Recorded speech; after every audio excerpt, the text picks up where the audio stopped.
G'day guys and welcome to another Monday night live stream with your boy Joe. Big J will be with us momentarily. Hope you all had a wonderful weekend as well as having a wonderful round of football, fantasy, finals. It's all been happening.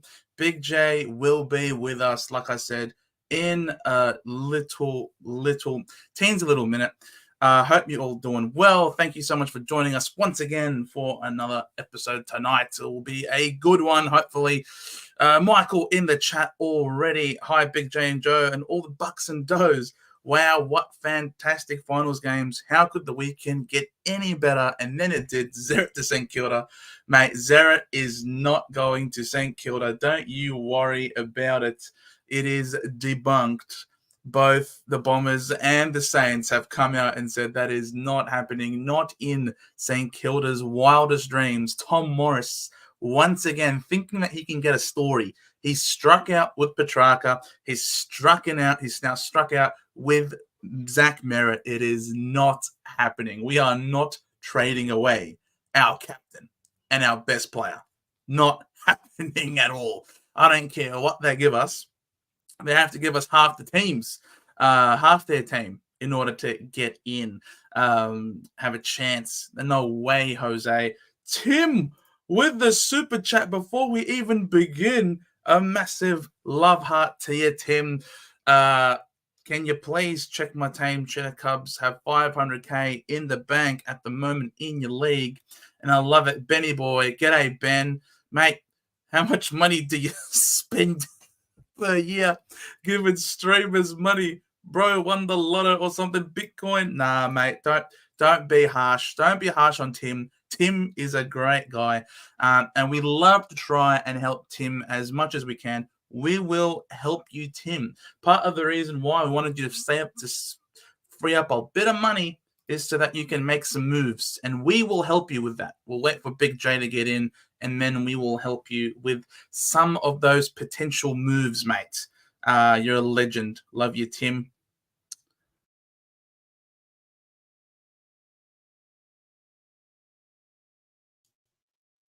What happened there? I was doing some moves, Joe. You said do moves, and I'm like, hells yeah, let's do some moves. I don't know what's going on. Give me a sec. I think you're muted. Either you muted or me muted, but one of us is currently muted. Am I still muted? No, now you are not muted. Mate, you were doing the YMCA in the background. I know you talked about doing some moves, so I was just like, mate, let's give it to the fans. I'm glad I don't have to YMCA at my wedding because, mate, I would be struggling. I tell you what.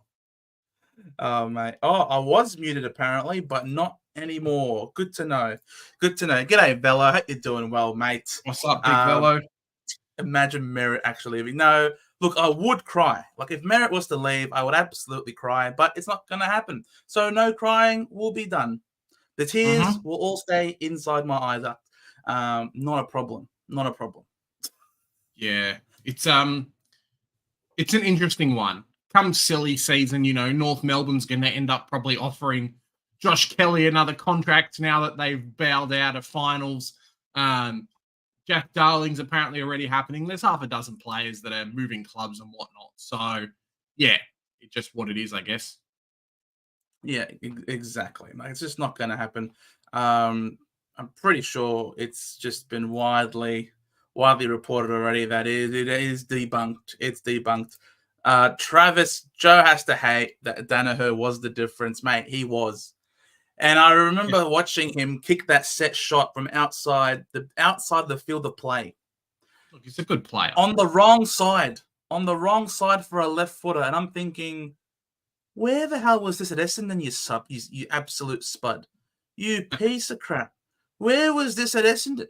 Like, nailing these ridiculous tough shots outside the field of play, kicking the ball in the goal from 30 meters out. That's not Joe Danaher territory. What's he doing kicking those easy goals and the hard ones? I couldn't believe it. But at the same time, I couldn't be happier for Fagan, as well as DR, of course. Massive Brisbane Lions fan. So that's not too bad. It's not too bad. Danaher gets a win. It sucks. Yeah, uh, it was. I felt like a bit of a North Melbourne fan there. We give up massive leads, and GWS did the same thing on the weekend. It definitely was unexpected, and I don't think anyone would have seen it coming. But yeah, No. very, very, very unlucky for them. And congratulations to Brisbane, I guess. Just Bro, kind of look at shows that. the quality of players. Now, this Brisbane team, Joe, they're getting another Ashcroft in. Like Ashcroft helped them win the game. They're Oh, yeah. getting another Ashcroft for effectively free. If this kid does not go like pick one or pick two, um, yeah, it is gonna hurt really, really, really hard. Man, there's one Twitter guy. Um,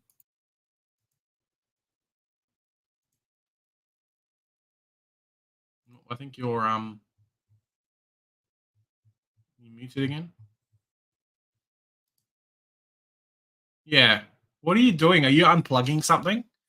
Maybe you must be unplugging something. I'm not touching any of the Yeah, plugs. you're back now, but yeah, I don't know, popping maybe in it's and the out. internet potentially that's a bit jiffy, Maybe but there's a Twitter they're page. I trying to forgot shut what us it's down, called. Joe.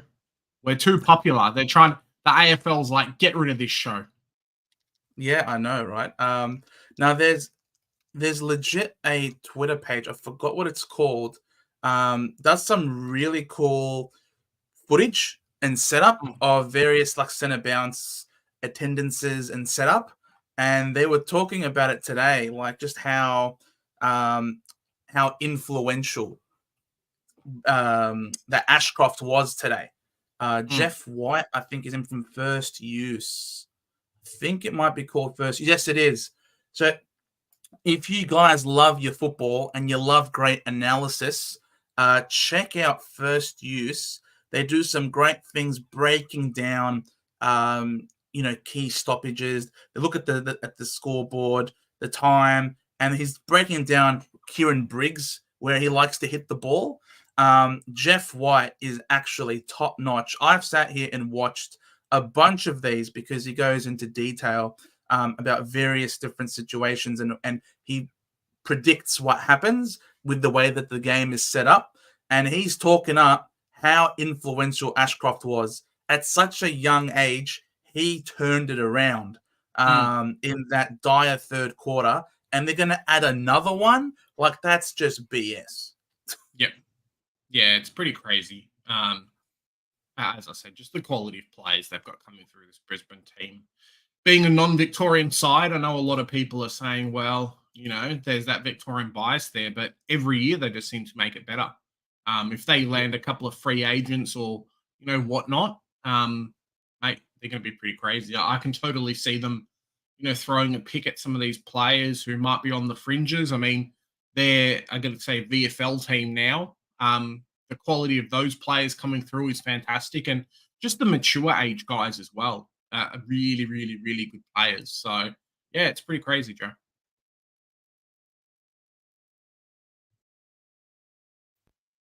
I'd be Yeah, really happy and if White nominates you for sure. That would be unreal. mm, You're right. My thing does occasionally keep yeah, it keeps dropping out. I don't know why, thing. Is my but voice choppy at this point? no, you're fine. It just keeps dropping. Yeah, it's I don't know what's going on. At this point, I haven't done anything different, but Tom Morris is a spud. I agree wholeheartedly. He can get stuff. Do you think he actually had news, or do you think that it was a bit of a slow media day and he needed to keep himself in the eyes of the public, at least give them something to talk about? Because mate, St Kilda fans were up in the air. They were like, "Yeah, Zach Merritt, he's so good," blah blah blah. And now it's like, nah, he's not even going. So yeah, I don't know what that was. Maybe one of Mate, those things that's just like, let's get him some more money because he's about to leave, or what do you think it was?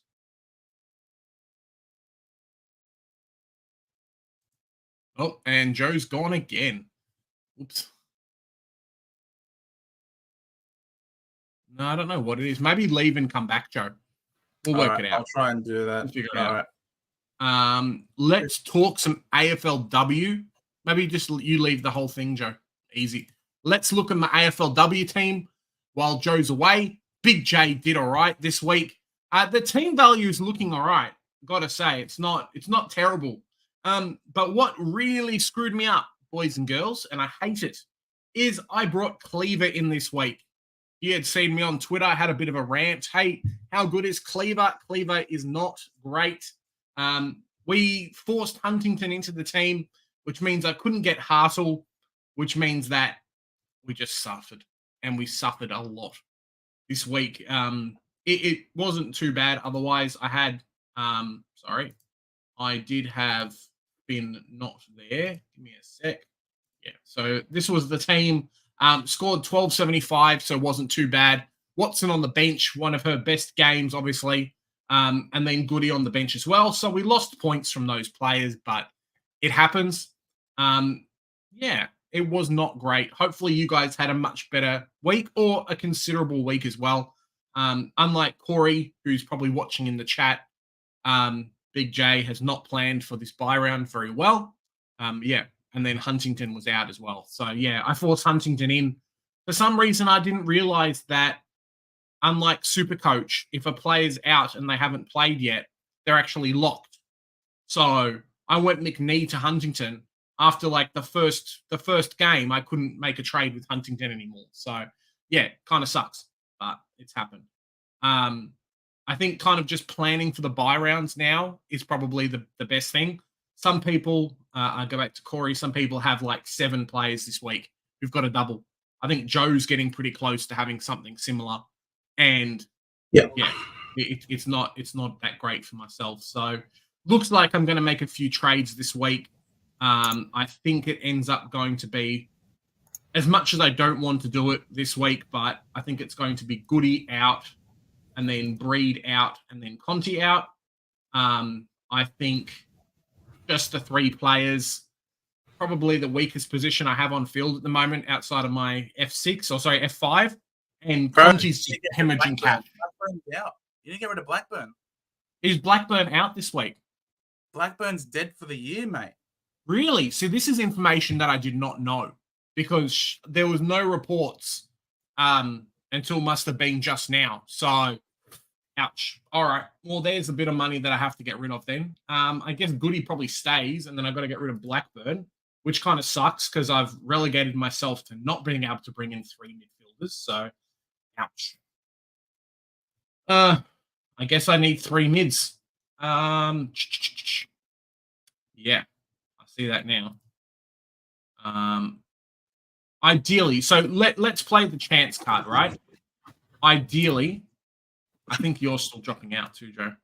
Who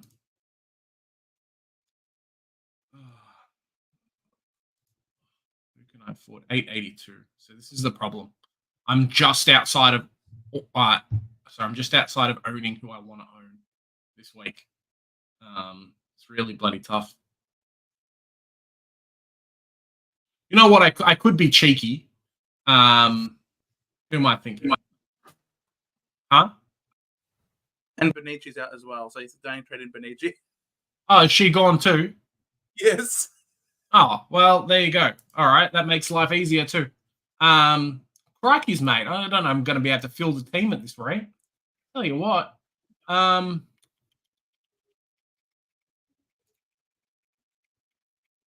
Is Conti going to be? I think Conti is going to be a forced bring-in just because at this point. I'm just trying to work out if there's someone cheeky I can bring in that might do it. You do that. I have to restart my whole computer because it hasn't fixed. So all right. No worries. Maybe chat can give me a hand. Get Davey and Roberts or Davey and Ali. All right. We can make that happen. Ali. And a mid. Let's go. Double weak player. Bonici's apparently out.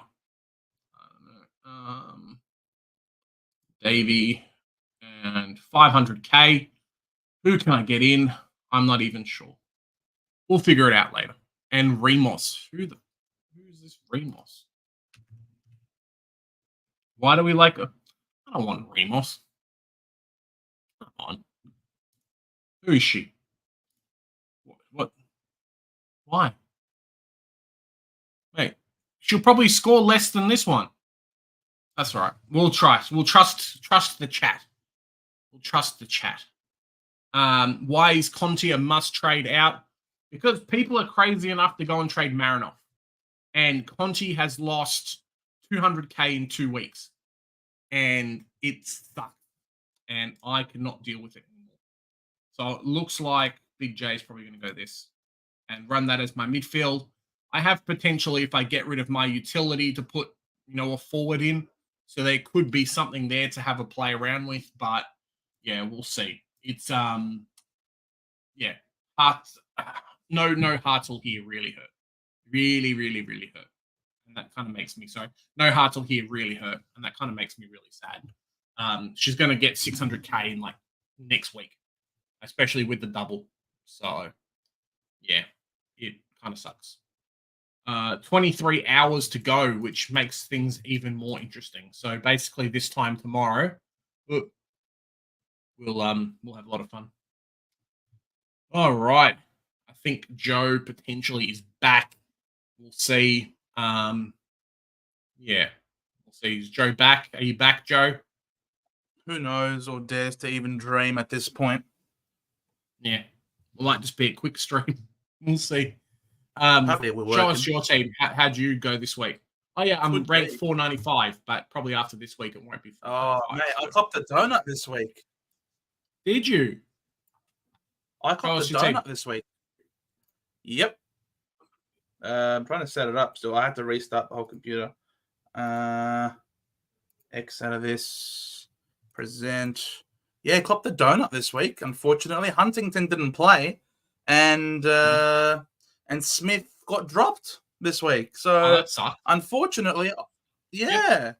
So unfortunately, I copped the donut, and I ended up scoring 1179 as a result.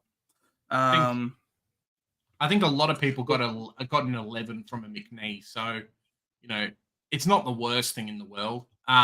Similar to JD, if you're watching though, a lot of people traded out traded out Watson and kept Beatty. Me too. Yeah, kind of sucks. It's not great. Like, this is what I do. I just pick the wrong option every time. I moved heaven and earth to get Ali Anderson in this week for a 77. And I trade out Watson to get McAvoy, who ends up doing about the same. 30 points less. Who does 30 points less, exactly. Thankfully, Syme was crap, and I managed to trade Syme out. But still, if the trade was keep Watson here, trade BT out to Charlotte Thomas, and Smith up to, it was the Geelong one, Friswell, who scored not great this week, only the 48, but still would have been better than copping the donut. So it's trading out Watson sucked. Now Watson has just absolutely gone bananas. She's now, 660K with a really low break even. And it's just like, bloody hell, Essendon, you always find new ways to let me down. Even in the AFLW, you're letting me down, Essendon. So this is just ridiculous. What am I going to do? I might just follow suit with Conti. I already have Anderson, she's which just is losing great. Money. She's just hemorrhaging money, which isn't great, and it's really going to hurt. Like Allen's hemorrhaging money too, and she's been shit. Ruby as well. Like, these two Collingwood Magpie defenders have been very disappointing for my team at the moment. You'd hate if you had brought in Frederick this week as well, because I don't think she did very well. For a long period of time, she was on like 12. Where's Frederick this week? Do we know why? Frederick 39. Oh, she went from averaging 100 to scored 39 this week. Mimi Strom, I tell you what, if you've got Mimi Strom in your team, you are killing it. This lady has almost gone up 300K, and he's almost $1.3 million as a ruckman. Like, I don't know when Freo have their double, but you better make sure that you've got Mimi Strom as your ruckman once they've got their double. Surely they don't have double next week, Joe. No, Freo's double. Let me move it across so we can see Freo in the ruck, right? You're saying Freo has the round 6 one, so we can So wait. not terrible, but mate, that's Hassel plus O'Dowd just straight up. Like that's gonna hurt me not owning Hartle this week. Yeah, I went all in to get Ali Anderson. Yeah, All in, and the moral of the story: never put all your eggs in one basket, because the second you do, that basket is just going to be full of crap, and it's going to be a lot of egg on your face. You're going to be so disappointed that you've ended up keeping a really crappy bench of a 31 and a nothing, which led to a donut on field, just so that I could get Ali Anderson in. Shame on me. And I keep, yes, exactly. I keep killing the players. Even Watson, we trade her out. She finally comes good. So, guys, watch me so you can see which players not to pick. And the ones I trade out, trade them in, because they're more likely to do good. Now, do we know don't take why Joe's advice on rookies either, apparently. Yeah, exactly. Now, why did Huntington not play? Do we know? I think it was like knee or ankle soreness, like the day of the game. Yeah, it was really late. Like I think it was like an hour before the game. And unfortunately, as opposed to Supercoach, unfortunately, as opposed to Supercoach, we couldn't actually trade her out once she was in the team. So hopefully she's back now. I've got 2 knees and they're sore all the time, and I still play sports. So yeah, suck it up. All right. So if that's the case, then she's likely to play this week, right? You'd hope so. All right. So Conti can go. I do want someone who's a double game week player this week, and I sort of want to get the Port. I don't want any rookies on the field against North Melbourne. I don't want a Port rookie on the field. I want good players here. So now that Blackburn's out, maybe Pritchard gets a bit more time to shine in the midfield with Blackburn out of the side. A lot of people pushing for Davey. Yeah, I definitely want Davey now that Benici is also out of the team. How much money? I can't see my freaking face. Let me bring my face down. Hate my face. Bloody stupid Not face. enough. Not enough money. Stupid face. Oh, what the hell? Does it cost that much? All right, stuff it. We're changing tack. Marinoff is a No, you can do that. No, Marinoff can. What? How do I do it? Go back. You only had 2 players there. So get Conti out, get Window out, and then pick another one. And you got 2.4. Yeah. Yeah, so you're pretty close. So just get rid of keep Window and get rid of Goody. That's all I've had to do this week. It's pretty close to the money. Yeah. Let's try this. There you go. You got enough.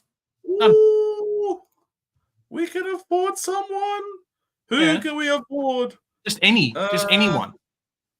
You can put anyone in any position. Doesn't even have to be a midfielder. No, but this is a midfielder here. No, but you can swing. Window goes to there. Yeah, no, but in the process. All right. So if we were to trade out, so let's swap. Maybe might make it easier. So Goody, Breed, Conti. Now double game week players. So can you swap? Davey. Yeah. And then you're forcing a mid in. You need to get Window off. You need to get Window. Swap Window and Breed. Window and Breed.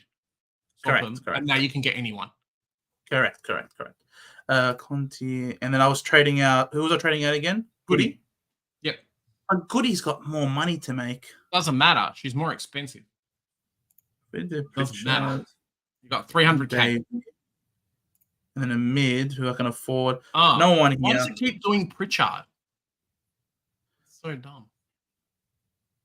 Go back, do it again, do it again, but put Breed as the last one traded out, and then it won't do it this way. Ugh, I don't know. So Breed is the last one you're trading out. So Conti, Goody, and then Breed. What are people saying? People are telling me to go with Roberts. get instead of Roberts Pritchard. instead of Pritchard. Yes, Really hard I looked at matchups Roberts in this week. Burnie. Roberts is pretty cheap. She's cheaper as well, so can get better Rook and trade Breed. You might be able to get the Remos player like I'm gonna get. Pritchard has hell. No, as 3 mids have scored over. Okay, yep. All right, then. Not Pritchard. It is. So if Conti goes, and then Goody, trade Goody or Window, whichever one, and then now you can trade Breed, and then it should line up doing it the right way. Yeah, cool. The thing is, Ella Roberts, there's no way you can possibly know what role Ella Roberts is going to play. Like, if we pull up her stats, Ella Roberts, like, we don't, if she's playing full-time mid, we know she's a gun. But if she's not playing full-time mid, then she's not good. And we can see it. Like, when you've got, I mean, she had 50% CBAs, 46% CBAs, 67% CBAs. High time on ground, 106. I think she How did that even she kicks happen? goals too, which is the good thing. One goal. Gee, she got 5 free kicks, 6 tackles. It was against the Dogs, man. They smashed the Dogs. Maybe not right. They smashed the Dogs. Well, let's have a look at West Coast. What's West Coast's run to come? West Coast. Well, this is not a tough matchup anymore because of Benici being out. However, Brisbane's going to be a killer. Brisbane's going to suck the next week. Oh, man, I don't want to pick her. I almost don't want to pick her. There's no one that's good. Apart from Davey, for sure. Davey for sure comes in. Well, you need another mid. So just pick a mid. Start off with your second mid. How much do you have left? Okay, so let's pretend you're going to get Remos, right? As your player. Because apparently she's going to take Benici's spot. So you got almost $1 million. So if you just go to all prices and then just change it to who you're going to pick, like who you can afford, then should make life easier, right? What I do want in the forward line is I do want Grace Campbell. Why do you like Grace Campbell? Grace Campbell is performing quite well, and her first 2 games weren't great. Her role has been improving the longer this season has gone on. She's had 22. So her first round, she had no CBAs, but the last 2 weeks she's had 22 and 41. She's pushing higher up the ground. You can see that the red, which is the forward 50, is less than it was at the start, and she's pushing higher up the ground, look at the tackles. Now, this 17 tackles is probably never going to be repeated again. She had a 12 tackle game here and a 10 tackle game here. If she can get 10 tackles a game, that would be wonderful. But I do anticipate that with her sort of roaming up the ground, plus now the injury to Benici, could see more of Grace Campbell playing in the forward line. So Grace Campbell, to me, I think is going to be potentially a top of the line forward that has a double game.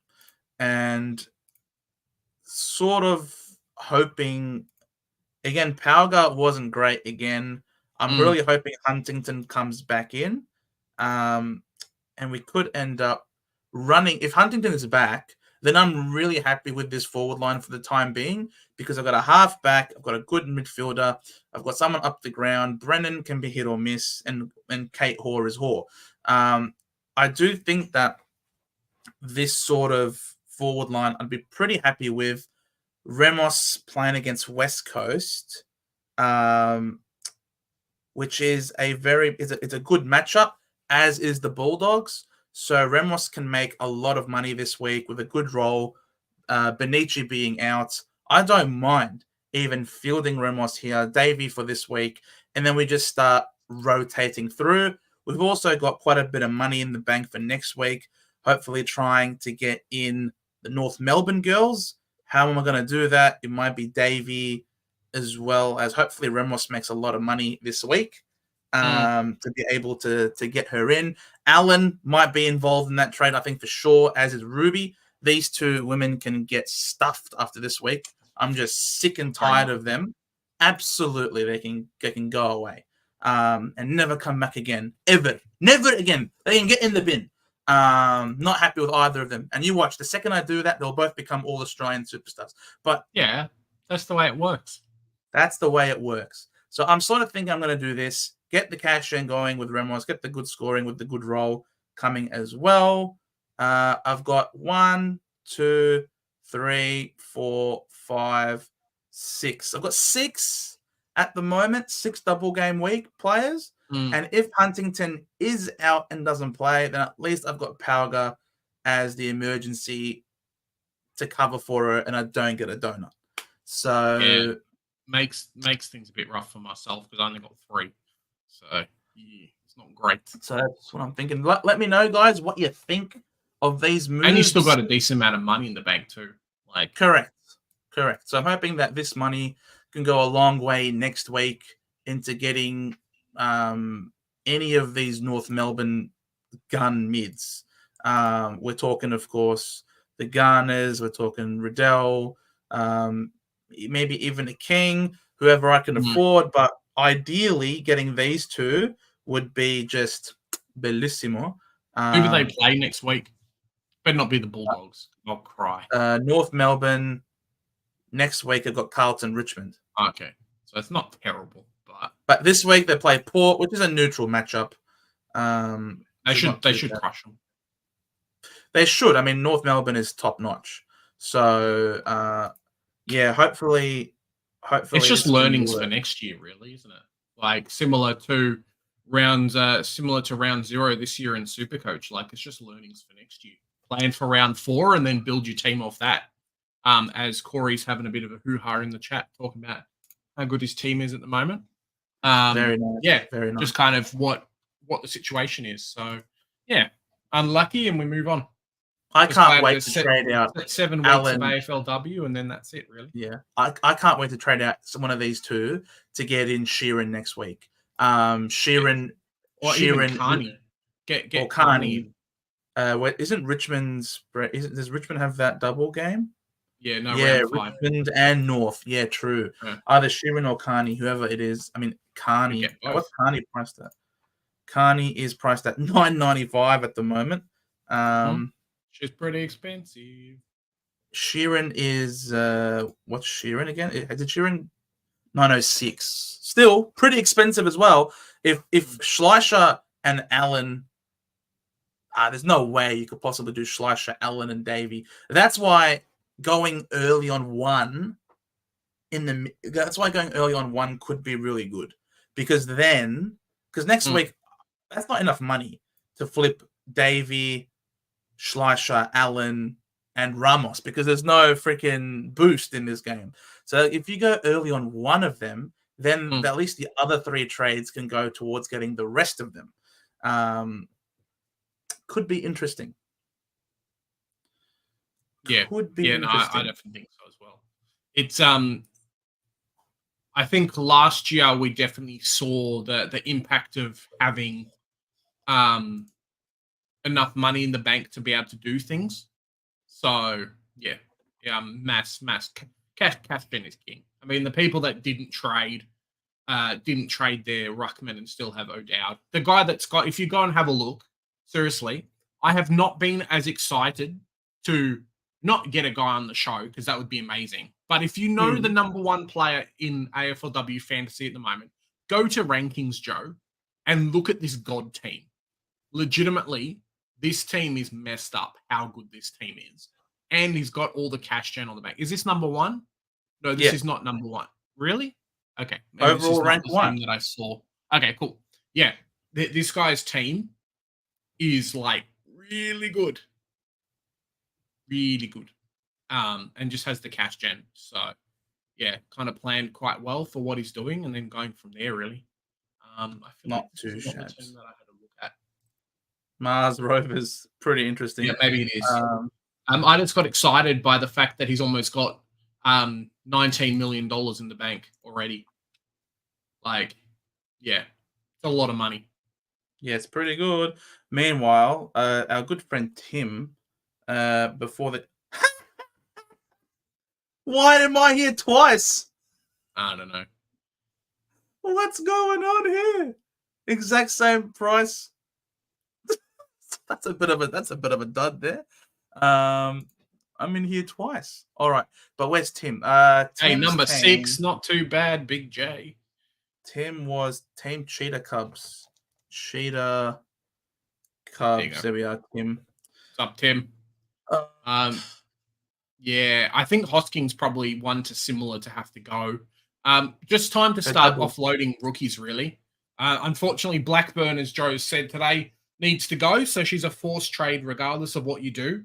But I do think that forward line's in trouble. So if you can do something, I'm not sure how much money you have left, Tim, but if you can do something with a Blackburn, potentially a 500K. Huntington, and then maybe a Hosking, I think that might be the way to go because yeah, you're just kind of looking for cash gen at this point and trying to upgrade your team. And it might be a case of having to make one step forward, 2 steps back to be able to do that. Really have to get some of these players off. And, you don't want to be the person that doesn't have a double scoring mid this week because it's going to hurt. Like, truly. He's got 500K in the bank. I mean, Blackburn Yeah. can go to Anderson for sure because she has to be a trade out. Hosking, you can afford to keep this week because it is her double game week this week. Oh, okay. Well, no worries then.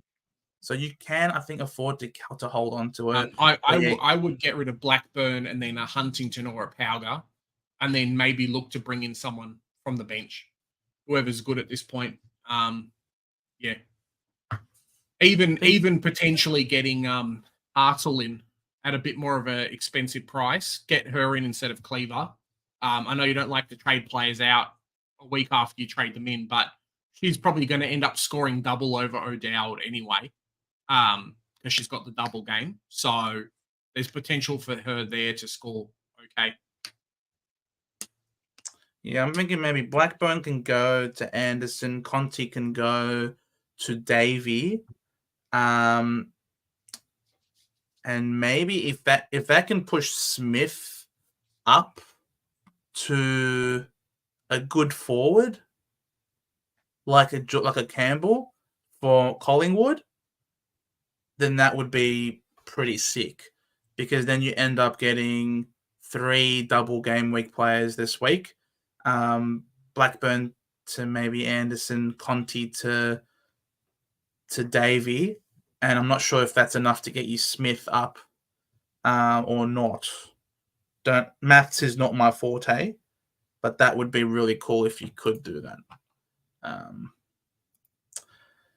What's the news on doors? Asks Travis. What is the news sliding, on doors? so sliding doors. Come on, mate. The news on doors, we can certainly look up for you, mate. If there's any news on doors. Yeah, Kai, he'd need 500K, and that's what he's got. That's what he's got. He's got 500K in the bank. We had sort of set him up to have a lot in the bank coming into this week, and I searched for 5 minutes and found nothing on doors. Well, there you go. Thank you so much, Kai.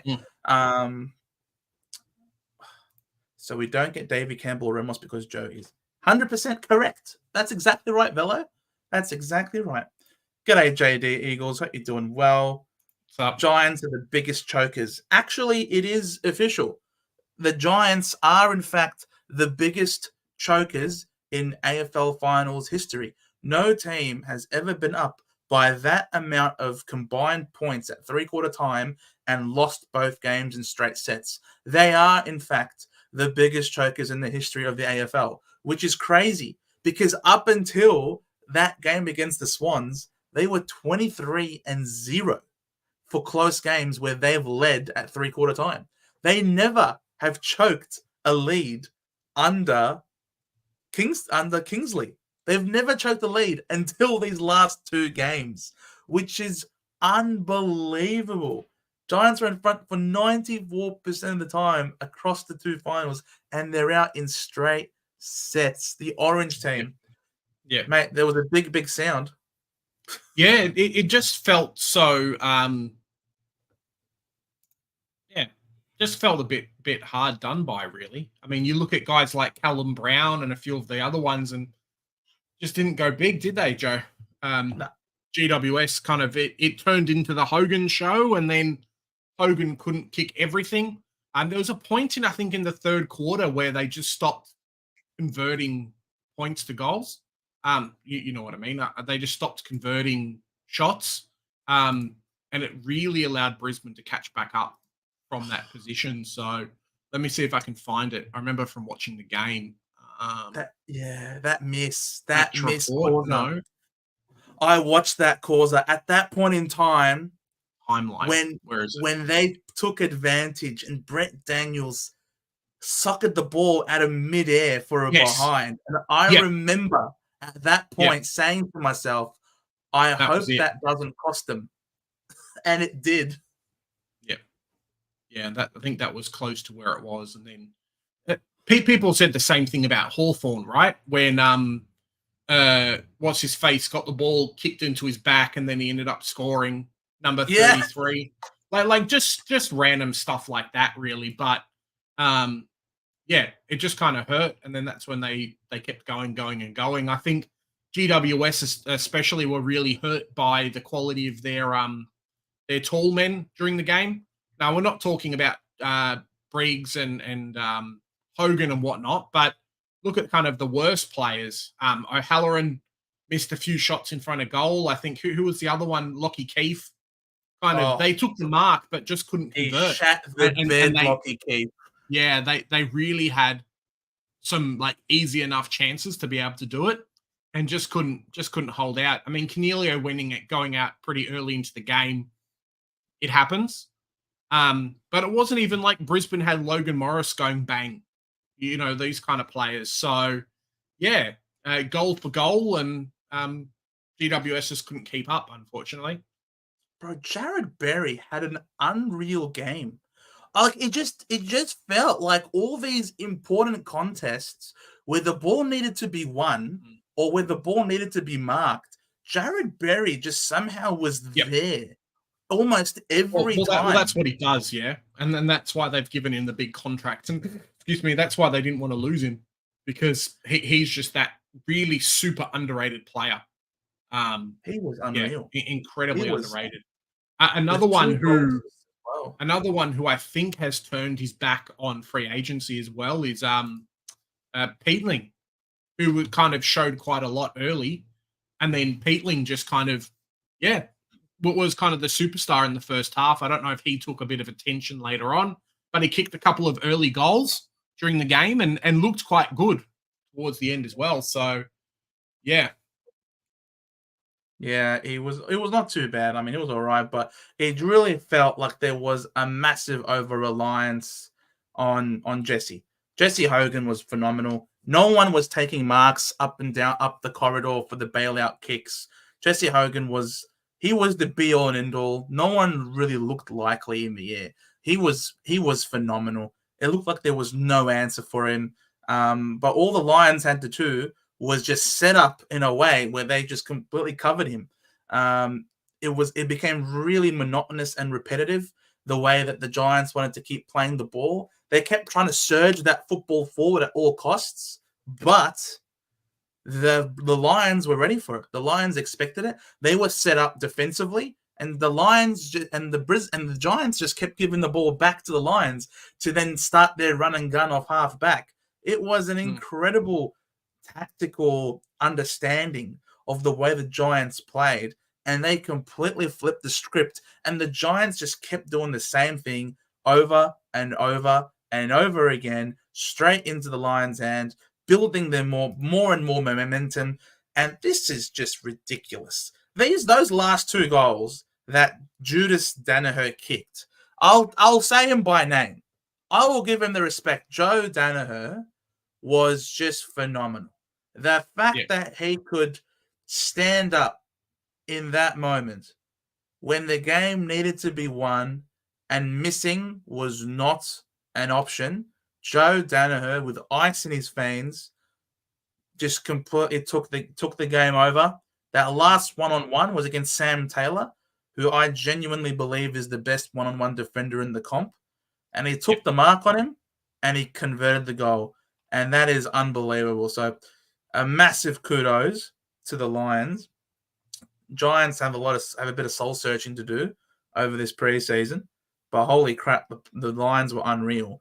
Did you want to talk about this one at all? We won't even mention the welcome to country because that no.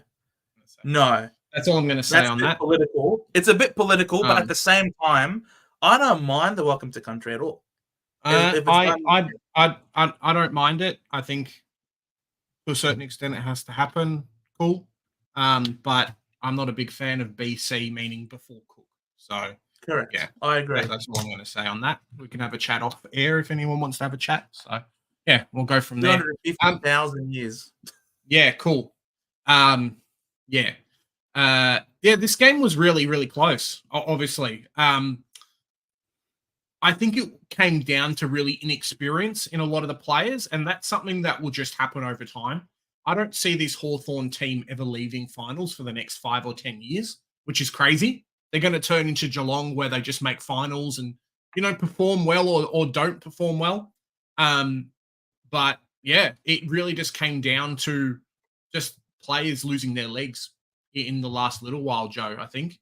There are a few times where Hawthorn weren't as clean with the ball as what Port Adelaide were. And just ended up with the win. Unfortunately, Sicily cannot kick a goal, which kind of sucks, and stuff you, Ken Hinkley, for picking on young players. But that's probably as much as I'll say with that, unfortunately. Really? Okay. So that's what I wanted to get your opinion, and I wanted to get the opinion of the people in this chat as well, because this one, that Ken Hinkley thing, I'm a little bit on the fence about. He has been fined $20,000 for conduct unbecoming, is what they've said. For conduct unbecoming, he is charged. Look, I don't think it's... Say what you want to say off air. Say what you want to say, in the locker rooms and whatever. Players can say it to each other because they're on field and playing. But a coach shouldn't come out and start talking shit to players on field. Yes. Yeah, Velo, 100%. You're probably disagreeing with me, but on field, coaches should not talk like that to players. It should be cool. Yep, you won. That's it. Players can talk shit to each other on field. They want to have a punch up. Cool. Cop the fine for it. But I don't think he should be doing that at all. I'm not a fan. What is that? What is that?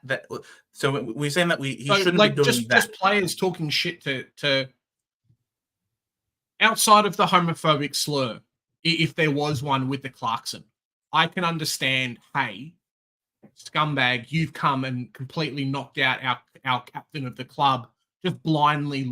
That's it. 8-week fine, 8-week suspension. I can see a time when emotions jump in, and that's what happens. The players on field should have done that. They should have knocked him into oblivion. And I think at any other club, they probably would have. But I think a Ken Hinkley doing what he did, basically saying, ha, ha, ha, stuff you, we just won and you guys lost. I don't think that is right, pretty much, I mean... Look, he's definitely a lot older than him. He's wiser than him. He's a lot more experienced than him. Even if he said it to anybody. He's representing the club. So I can understand all of that. He's a coach. He's all these things. Right? I can understand that. And that's maybe there is a higher standard of conduct expected from someone like him as opposed to a little shit like Ginnivan. All right. Yeah. they're not held to the same standard, right? We can agree to that, yeah? To be honest, I think if Hinkley didn't win, he'd probably be very close to getting kicked out of his job. And I think the game did it, and there might have been some emotions in that, just for the feeling of relief. But yeah, probably like a player who's 3 or 4 years into the system doesn't have the same expectations as someone who's 12 or 15 years as a coach. Yeah, probably is fair to say. Yeah. So there's a different level of expectation and they're held to different standards. So Yep. that's why I think the general consensus is that Ginnivan can be a smartass on social media about Port Adelaide, for example, and maybe not expect as much criticism coming back his way. There can be a bit of trolling, there can be a bit of laughter on social media between the players, between the Mm. fans, but the expectation isn't that it would come from a senior coach. Now, and I understand all of that, but I also at the same time feel that Ginnivan is not that innocent, helpless little baby that he doesn't understand that what he's doing is going to be, if not just clickbait, but also taunting. Plus, also it was quite disrespectful what he did in saying to Grundy, "See you in 14 days." He's dismissed Port Adelaide as a whole club. He's dismissed them, saying that we're going to go over there and win. Yeah, but Like I that's think it's something up you to the say players. in your. I think it's up to if the players want to push him around, go for it. If the players want to, go for it. I have no trouble. If the player wants to come out and make him go, like you've lost, whatever. But Oh, not the coach. Like, don't have the coach do those things. Yeah, of course he did. Of course. I think it's his last year on his contract. And I think the club's had too much trouble going on that they want to try and keep it going for a little bit. I think I personally think that Ken Hinkley. All I think from reports, all he said was, "We're the ones moving on, Jack." I think from what I've heard, that's all he said. I don't think he said anything in terms of you guys are shit or bad luck. It was just we're the ones moving on. Um, is that the example of a good winner? No, that's not the example of a good winner. He probably didn't have to do it, but he decided to do it. Maybe against better judgment. Is it worth 20,000 as a suspension, as a fine? I don't think it's worth 20K. I think the only reason why it got that big is because Sicily came in to fly the flag, which is his right. Right? Sicily wants to defend his young teammate. He's allowed to do that. Yeah, But no worries. it went on for too long, and it got caught on the TV whilst they're trying to take Luke Bruce off the field. If it hadn't gone for that long, and it was just that simple, short little interaction in terms of bad luck, you said you'd win, you didn't, we won. If it just stayed at that, then I don't think it would have blown up. But the fact that Sicily kept having it backwards and forwards with Hinkley, and I think that's the bigger problem. I think the more immature thing that Hinkley did was get into that debate with Sicily for as long as he did. That I think was the bad part. All he just had to say when Sicily first came up to him was, "What's going on?" He could have just said, "Oh, a bit of banter," and that's it. But they kept going on for a bit too long, and then it became really awkward as a result. And so I don't think it should have been 20 grand. I don't think what he did was that And outlandish. we got a lot of fans here that watch other sports and whatnot. Does it happen a lot with? I think NFL basically the coaches can't talk to opposition players in the NFL. I have a feeling that's what it's like in English soccer as well. That they just get in trouble. So let me know, guys, if that's the same thing in the chat. Can coaches is it generally kind of accepted that that's what's happening, or is it a bit different? Yeah. Yeah, It's not the I worst think thing I a think it's a coach bit has done. different. It's not the worst thing a coach has done. Like imagine Remember when Kevin Sheedy did that Yeah, but motion? Like how I many? think Like, what would he have got today? I think we've moved on from those times, Joe. What would he I have think we've got for moved, that?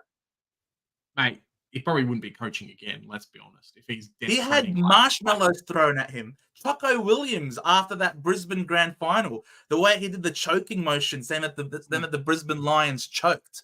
I honestly think there's been a lot of, and I also think it's quite rich coming from Sam Mitchell, who has not been an angel himself.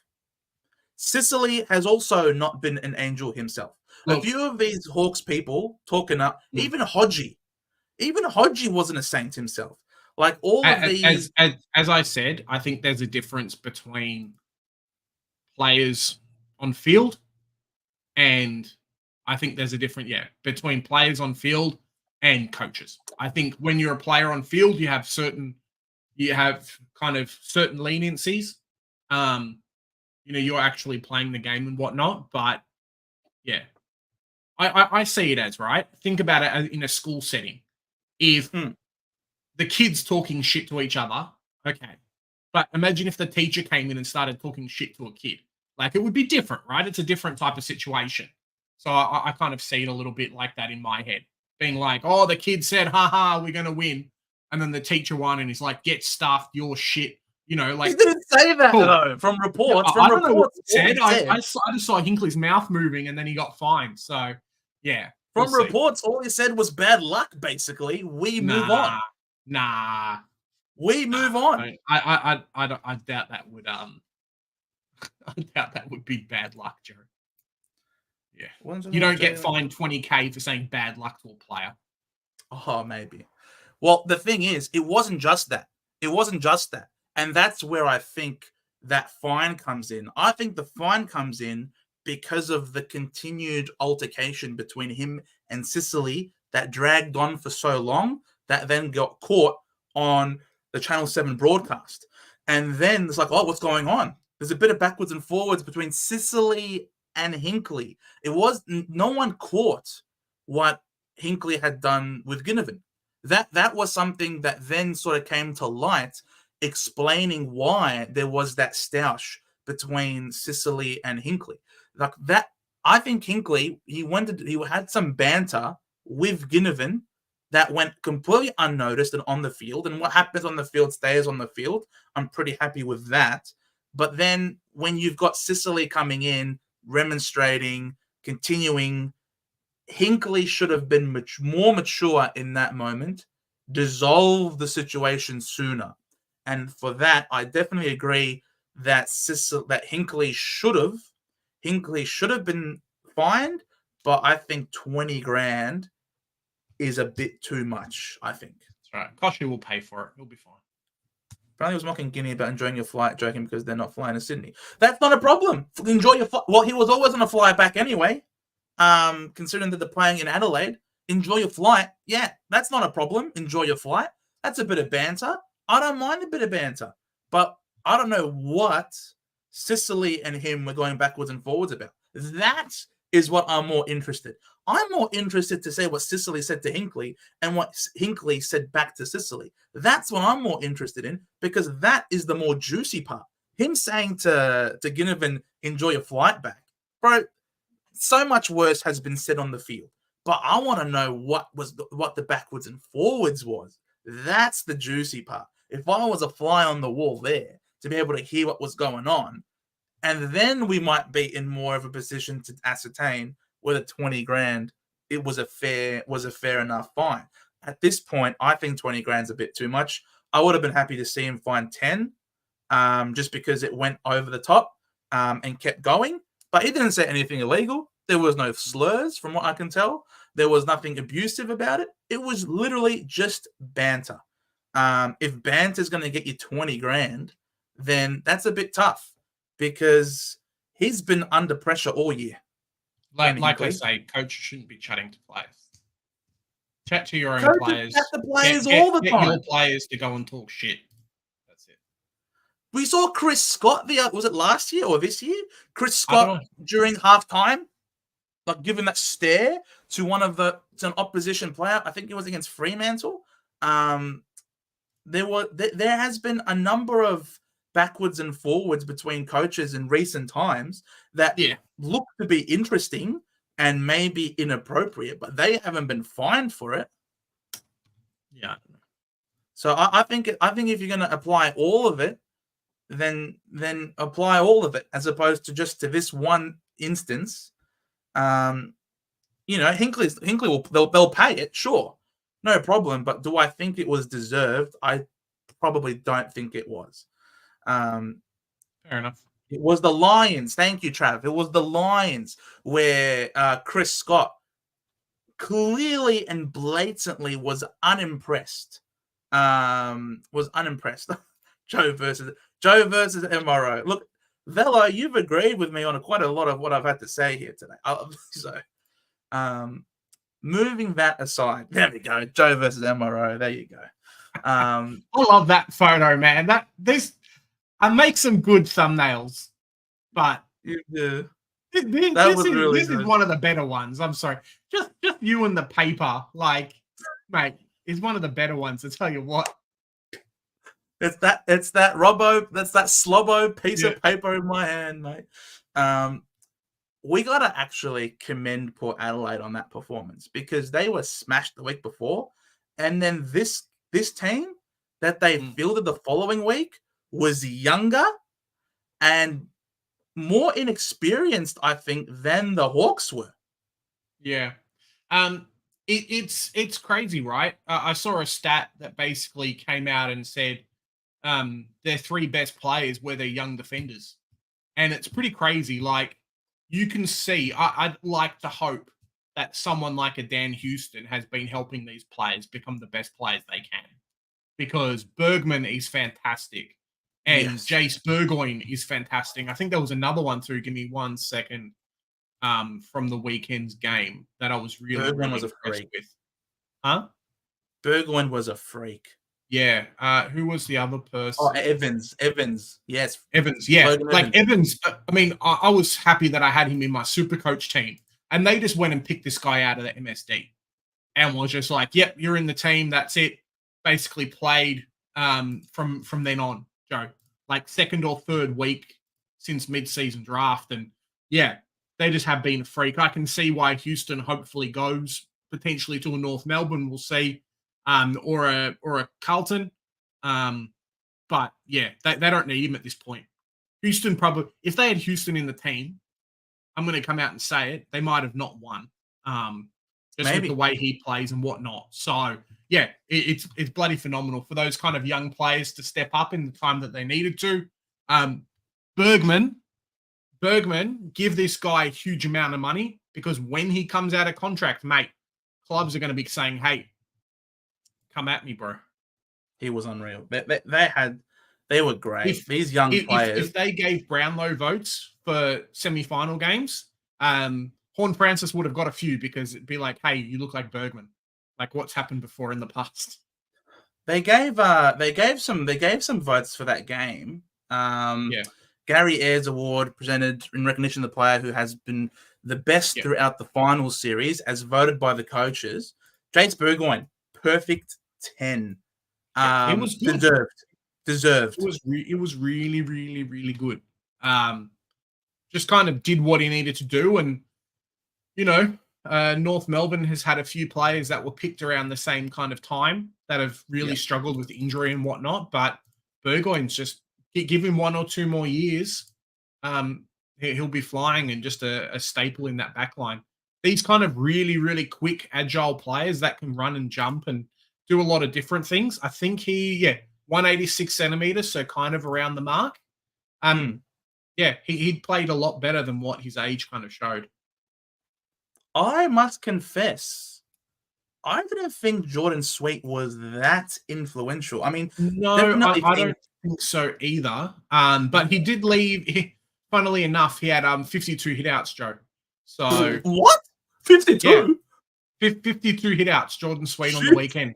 He smoked. I mean, Lloyd Meek had 35, but 52 hitouts, plus a goal assist. It's not terrible for big Jordan Sweet. I can see why why Soldo is like, hey, get me out of here, because Jordan Sweet is like, he'll never lose his spot now. For the Dogs to like, what am I saying? For the Dogs to give him up for basically nothing while he was contracted to walk into a team and start playing finals, like, you would hate to be the Dogs team and Jordan Sweet wins a grand final. Just like it, you would hate it, especially with how kind of up and down English has been as well. You could have had both playing and you would have been happy. Correct. Yeah, it's not great. John Newcomb, the way John Newcomb has ended this season, he really makes me want to start draft Joe, another one. He makes me want to start next year. He's been so good. I don't think so. If I look from this team, potentially Evans, depending on how cheap he is. I think I might go Cherry and Meek next year. We'll see. In terms of like my starting rucks, we'll see how Jordan Sweet where he is, but I think Cherry and Meek might be my starting rucks. I'm talking about Newcomb. Yeah, but I'm just saying, like, he's likely to be around that 560K mark, I think. I don't know if he's going to be worth it. Maybe, but the way he's ended the season has been absolutely unreal. Yes. He's been by far their best midfielder as well. Scrimshaw, I gotta admit, so many times in this game, I'm looking and I just see Scrimshaw just save a certain goal, 1v1, or Got Gold Coast Feeder Club. They're going to go give Richmond a couple of first rounders for a Rioli. They gave up Scrimshaw for like a pick, future fourth or some stupid pick after getting him with the top pick. So yeah, Gold Coast are doing something wrong. I wish they fed my club, but they're feeding all these other people. And yeah, crazy to think that I know he's not been performing well, and I don't know what his contract situation's like, but crazy to think they've still got guys like Denver Barras, in the sidelines, still waiting to go. Yeah, that's exactly right, mate. Newcomb average same this year's last, so he'll be priced the same as at the start of the year. Yeah, potentially, but he's older now. He's building. He's definitely and he looks built as well. He looks very built. He's a grown. Next year he'll be close to that 90 game mark, which is where like starts to go bang. 24, 25 after next year, and he might just become a staple at that point in our Supercoach teams. Plus, he's got the stability and consistency of, I think Lloyd Meek has now cemented himself as number one ruck at the Hawks, and Meek's a mountain of a man. And I don't think it's a surprise that Meek coming into the team and all of a sudden Newcomb exploding. I think they go hand in hand. So if Meek continues to be the main ruck next year, I do feel more likely to select this guy. He does look a better player with short hair. He looks mature. I agree. Does Battle and Barras in the team make him better, or take away his potential in Supercoach points? Well, they're defenders. It means that they're going to potentially concede less, which means more kicks into the midfield. I guess so. I was more thinking like probably more guys in the team that are going to score hundreds or close to 100. So something has to give. 100%. I agree with that, legend. I agree with that. Tim English can get stuffed. Never again. He can piss off. He's not in my team again. The Wizard looked threatening at times, looked really good. That goal where he crumbed, ran into forward 50 at full speed with someone coming down his ass. He did an incredible finish. I thought Nick Watson was great. Could have been someone to snatch the game away, and he was a better finisher than Ginnivan was on the night as well. So they got a player in Nick Watson for sure. Yeah, I made a comment about Nick Watson first quarter. I'll stand by it. The whole time the AFL has been pushing, North Melbourne, so sad we don't have Nick Watson. And, I am sad we don't have Nick Watson, but I'll stand by my comments there, and we'll move on. Hopefully you guys can roast me. I turned off notifications on the Twitter just because I didn't want to look at it. So, yeah. I stand by it, but I turned it off. So stuff you guys if you commented. So yeah. it is what it is. Good small forwards are hard to find. We go through the list. You've got Cameron, you've got Papley. You know, a lot of people thought Cy Pickett was going to be that type of player. I do think, yeah, that's how it is. Archie was very good. Tom Green, yeah. Who would you kick out though? That's the issue, Joe. Like looking at that list, Danaher was fantastic. I agree, Danaher should probably be up there. Maybe kick out like a Dane Zorko and put a Danaher in instead. Like give him the 4 votes. Danaher was clutch when he was clutch, but I don't think he did as much on field compared to some of the other players that were higher up that kept them in the game. Like there were some real moments where Archie set up goals for them. Ashcroft is deserving. We've talked about Berry and Hogan. Like I think maybe they can kick out a Dane Zorko and give him the 1 point and Danaher 3 or 4 and even it up a little bit. But yeah, I don't know. Nah, Velo, Archie was good. You watch it again. Archie, Archie was very, very good. He just wanted to say it true. He just wanted to sneeze. Velo, bless you, Velo. Gesundheit. I do think maybe a couple of Zorko, or maybe all 4. Zorko did kick a nice little goal. Did have a nice celebration to go with it. Tom Green. I mean, how can you not reward Tom Green for his well that's what I'm saying. There's like he has only to... 20 points. There's 20 points to give out. It's not a lot of points, right? So but 1 vote? Like so one of the coaches gave just Danaher. Like, oh yeah, Danaher. It was okay. You know, like who was that coach, you reckon, to give him the 1 vote? Oh, it's gotta be Fagan. The other coach isn't gonna give him. They're gonna say stuff you, Danaher. As if Kingsley's going to give Danaher any points. Here's a concession vote. Yeah, get stuffed. We'll give you 1 vote for beating us with 2 clutch goals in the end. 2 clutch goals is 1 vote. Crazy. I mean, I posted on Twitter during the game, but Jesse Hogan, mate, he has been fantastic for what he's done. Reinvented himself. You know, sadly, they couldn't push further, but yeah, coming off what has happened and then winning the Coleman. Obviously, Carlton has had some issues with their full forwards, but yeah, for in a season where Larkey fell off, the Carlton players fell off, for Hogan to come out and still kick massive bags is pretty crazy. Jesse Hogan is such a great story. Such a great story. He's travelled all over Melbourne, Freo, to the Giants. He's been to 3 different states. You know what I mean? He's literally traversed the country from Melbourne to Perth, from Perth all the way back to the Western Sydney. It's a story of persistence, and we've seen that he's come out and he belongs now. It's glorious to see. The Twinkle Toes has come so far. He's been mocked and ridiculed for his stutter run up as well. He hasn't had it easy. He's had battles with mental health. For him to come out now at this stage of his career, find career best form, and really be the Giants' best player. I really do think he was their best player all year, bar none. Not just their best forward, he was their best player.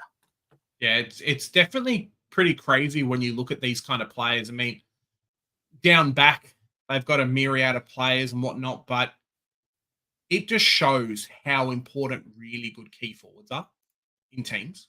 I mean, if you've got a Jesse Hogan in your team is just ultimately better. Having that staple player that you can just stand there. And he was getting double and triple teamed in this Brisbane game. There was times when his arm was the only one up that wasn't a Brisbane player and still got marks. So, yeah, it worked out really, really well for them. Anyone would take him. Anyone, 3 or 4 first rounders, easy to get him out of there. And I don't think he would leave. Best player this week. Yeah. Danaher. Yeah. Yeah, nah. Yeah, nah, I'm good, thanks. He also only gave Ashcroft 1 vote? What? Ashcroft, 1 vote? He was the best midfielder on the night. What is he talking about? He was the best mid. He was better than Neil. He was better than Dunkley. He was the best mid. What can you do, Joe?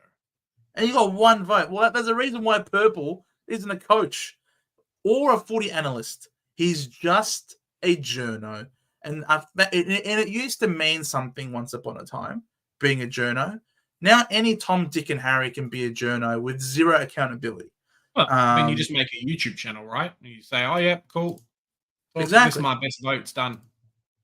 Exactly. So far the leaderboard, Newcomb, well, unlikely that he maintains his lead, considering that they're out now. Zorko leading the way with 14. Jace Burgoyne with that perfect 10 has got him equal with Heaney, equal with Holmes. So all these players still in it. McCluggage, the suitcase. Tom Green out, Hogan out. Sean Manor, get it around him if you don't mind. There you go. Sick Dog out. I think Zorko wins it. That'd be hilarious though if Zorko won it. Bro. Best player of the final series, Dane Zorko. I'd vomit. Imagine that coming off the season that he's had as well, just like in Supercoach and whatnot. For him to win it. Oh, that's just disgusting. Floggo? Dane Floggo? At 35, though, the stuff that he's been able to do at his age, really, I mean, we saw it in Supercoach, last year or the year before, just kind of turning into the amazing player that what he is. Yeah, it's pretty crazy. I'm more likely to believe Heaney to get it than Floggo, but I guess we'll see next week. I guess we'll see this week because they play against each other. No, sorry, Port plays against this one. Really, Travis? You really reckon Dane Zorko is a better finals player than Isaac Heaney? Really? Bro, Heaney was a freaking god in that final against the Giants. The way he brought the Swans back. He just did complete GOAT things. Bro, you can't tell me that he deserves the player of the series ahead of what's his face? Ahead of Heaney. I'm sorry. He's played an extra game to be able to log more votes. Heaney's only played the 1 and got the 10. So I'm sorry. Being played around the ball and doing hero shit is going to be a lot more impressive than running off half back. Heaney won. Exactly. He's played 1 final. That's what I'm saying. He's played 1 less game than he has. So yeah, no, I don't know. We might call it quits here, guys. Hope you had a wonderful time. Get your AFLW teams done as well, because it is the double round, which means that some teams have games tomorrow, which means if you guys fluff around and you're like, yeah, I'll wait for team sheets on Thursday. No team sheets on Thursday. Joe, does this mean that there's team sheets already out for AFLW or no? Let's have a look. Oh, teams are in. Teams are in for Tuesday. Let's have a quick look. Oh, guess what? Guess we're not finishing yet then, ladies and gentlemen. All right, let's go AFLW. Jeez, all right. Not that it matters too much because there's only 2 teams, but yeah. Same lineups. Yep, this is the team. The game. Benici is gone. Yep. Sasha Goranova and Abigail Bushby. Gooch is back. She's a defender. Does that mean Charlotte Thomas plays more midfield this time? Not Charlotte Thomas. Sorry, I mean Ella Roberts. Ella Roberts. Sorry. Yeah. Means Ella Roberts. She's named as a follower. She's going to score big. I have a feeling. I need these two to really pull the finger out, please. And Carly Remos named as a follower as well. I know a few of us potentially looking at bringing her in this week. Thank you very much for the people in chat for kind of letting us know. But yeah, she's named on the position. So I assume that the people who are going to name, I'm saying that the people who are going to play Wednesday are going to be named tomorrow. So keep an eye out for that as well. Oh, Travis. Sydney lose this weekend so that Dane Zorko can be the guy and there's no more Heaney competition. There you go. Is this the only one? Yeah, because there's only one Tuesday game. That's it. No worries. Been watching Collingwood games. Oh, excellent. So, yeah, Remos comes in. Bree Davey comes in for me, I think, was my final two things, right? And you brought in Charlotte Taylor, right? No, Campbell. Where's Campbell playing? Davey, Campbell, and Remos. Where's Campbell named? Campbell is named... Oh, half forward. Half forward flank. So hopefully she can push into the rotation. Yeah, exactly. Which is good. We like rotations. So yeah, Davey, Remos, Campbell. Pretty happy with those three. Does that mean we're going to go with the VC on Davey and the C on Anderson, considering that they're both the double game weeks? If Davey pops off, then we might captain Smith potentially. Yeah. If not, or Huntington, depending. But or Huntington, if she's not named, correct. Yeah. But having an early VC does kind of help, especially with the double game week. So we'll have a look and see. VC on Davey and the C on Ali Anderson, who plays against the Dogs without Blackburn. Excellent! Yep. Excellent! Let's go, Ali Anderson! There you go. There you go. All right, guys. I think that's us for today. We will see you for the drive home on Thursdays. If you guys have any questions, shoot us a message on Twitter, on Facebook. Yep. You know where we are. You know what we look like. Joe, any final words before we head off? I know you're going to plug some Fancast shows. Yes. I'm not sure what the ticket sales have been like, but must be getting pretty full. So, yeah, stick around for that. It's going to be a lot of fun. Yes, we are indeed selling tickets. It's going to be a great night. And if you don't get your hands on the tickets, unfortunately, it is strictly limited. It is the grand final show that we've got coming up on grand final eve, Friday the 27th. There might be a few super coaches there as well. So there will be, yeah. A few super coaches. It's got some incredible people coming on. We've got Joe Mercedes, Anthony Koutafidis, Simon Black. Travis, are you listening? I know you're a Lion. There is Simon Black going to be in the house as well. We've also got Dutchy, Brody Holland, for all you Collingwood fans out there. Tradie Beer offering unlimited beers on the night. And we've got Fat Jacks as our caterer for the night. So you've also got yourself a nice burger on top of that. There'll be possibility if you're in for a lottery prize when you walk in the door as well. It's going to be awesome. So don't miss your chance to come down. I'm sure you'll have nothing better to do. Big J and Joe. We'll exactly. Take some photos too. I think DR might be coming as well. We'll see. And I think there's a few other people that might be down as well. So Steve will be there. Swizz from SDS. Swizz will be there, of course, from Fantasy, from Supercoach Insiders. They're truly going to be an incredible night. There's quite a lot of people, a lot of good people. You guys might know the 100K Sports guys if you like them. If you're any Swans in here, we've got True Bloods. Chalks Chat, for those of you who don't know, comedian, very funny. So yeah, and Coach Cole, of course, will also be hosting the night with me. So head on over, guys, buy yourself a ticket. Come down to the St Kilda Sports Club on Grand Final Eve, Friday the 27th. It starts at 7 p.m. It will be an incredible time. Spend some time with us. Take a photo with Anthony Koutafidis if you like as well. It's not too bad. Who's soon to be Lord Mayor of Melbourne. So there you go. Easy done.